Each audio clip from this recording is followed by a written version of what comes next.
Hi there, Libra. Welcome to your 3 cards for September. So we have a whole bunch of energy going on in Virgo because the 29th Mercury went into Virgo and the new moon in Virgo was the 30th of August. So lots of Virgo energy, which Virgo is your 12th house in astrology, which means there's a lot of planets going on in your house of the unconscious. So what does that do? That can give you lots of dreams. It could give you insights. It can mean you want to be spending more time alone, maybe, or to yourself, or quiet, or more private, not sharing as much as usual, perhaps. It can mean sometimes nightmares, unfortunately. When there's lots of planets in the 12th, we expect whatever is being suppressed in the unconscious, and we all have something, it's going to sort of come to light. And it's just for a couple of weeks, and then it's going to clear up, and the planets are going to shift more towards Libra for your birthday and to affirm your energy. So it's just this window of time where you're getting maybe a bit more pressure and restlessness than usual on an unconscious level. So really pay attention to your dreams and your intuitions coming up lately. All right, so this month, I'm going to burn juniper instead of sage because juniper is, I got it in Sedona, Arizona, and the juniper is very sensitive to the energy of the vortexes there, which is just this powerful sort of spinning kind of energy that happens in Sedona that tends to bring about change, bring about healing. So it's sort of bringing you some sort of healing or change energy, which might be good while there's so much going through your unconscious, subconscious mind. So just see that smoke all around you, purifying, bringing whatever changes are necessary to you. All right. So just going to shuffle one more time for you here. So your first card is the 8 of Cups. Second card is the Emperor.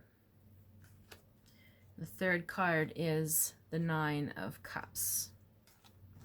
So the 8 of Cups is the card of apathy, of, it says indolence, but it's basically, why bother? It's this card that's things feel very depressing with that card.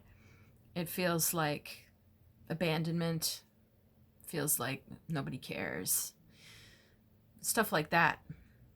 So this could be also part and parcel of having those planets clustered in your 12th house. You might be connecting to some very old feelings or experiences of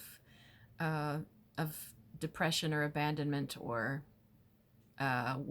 self-worth, or not feeling connected to people somehow, which is very important to Libra. And this is a card of, having trouble having faith in believing that we are all one.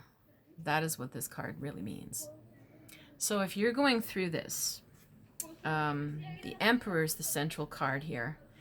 And that can be like a man, a strong or powerful or authoritative or controlling kind of man. This could be a father figure, a grandfather, a husband, maybe for some of you even a son.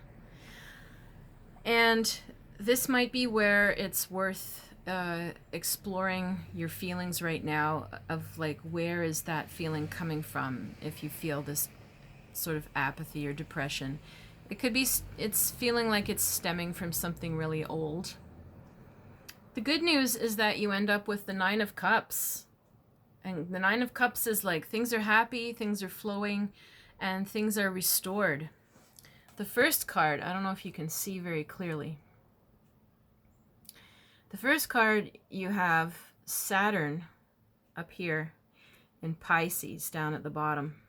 That's like restriction or testing, or the, blocking the Pisces energy, which would be free-flowing emotion, free-flowing creativity, believing that we're all connected. It's the absence, the opposite. And then if you deal with your feelings, or maybe you have to deal with this guy directly, maybe it's in your memories when your therapy, or maybe he's still in your life, but if you deal with this authoritative, powerful energy of this man, and what feelings you had around that, you get to the opposite, which is Jupiter in Pisces, which everything is flowing abundantly. Everything is flowing again. So it sort of suggests to me that if there's anything going on right now for you, it's an old blockage. And the way, if it's actively in your life, you'll know what to do, because it's time to set some boundaries, or it's time to go. If this is your old wounds, then it's great, because you have more control over healing that. So you can see somebody that could help you cut the cords. You can write letters to old people that you're never going to send them, but you just get those feelings out of you and onto paper. And you can burn them if you want to. It's there's all kinds of exercises to help shed and release old things. It's just the hardest part sometimes is connecting the current feeling to the source, which is something old, instead of burying it under the carpet or saying, well, it must be me. Or so if you're willing to take a look at yourself on that level, you're going to have some sort of lovely healing breakthrough, I think, where you feel much more alive and well and connected to everybody, and open and telling your story, and there's no more shame, and there's no more hiding, and there's no more feeling abandoned or less than or whatever, because it's just not true. It's not true that we're worthless or no one cares. It's not real. We can feel like that, but it's actually not true most of the time, right? So we have to connect to that in ourselves again, and see the connection that's around us, and the help that's around us, the love that's around us. It's there. So if you'd like some help with this at all, I can be available online or in person for sessions, and you can reach me at river-rain.com or Clairvoyant Medium Catherine Allen on Facebook. And I'm just going to let you know about my book coming out, A Little Bit of Intuition. This is on pre-order on Amazon, and it's coming out the 22nd of October. And I'm going to be doing a book launch and signing in New York City and Montreal, and hopefully some other cities as well. I will definitely be letting everybody know on my newsletter when those dates are. So if you want to sign up for my newsletter or reach me in any way, everything's there, river-rain.com. Hope you have a wonderful month.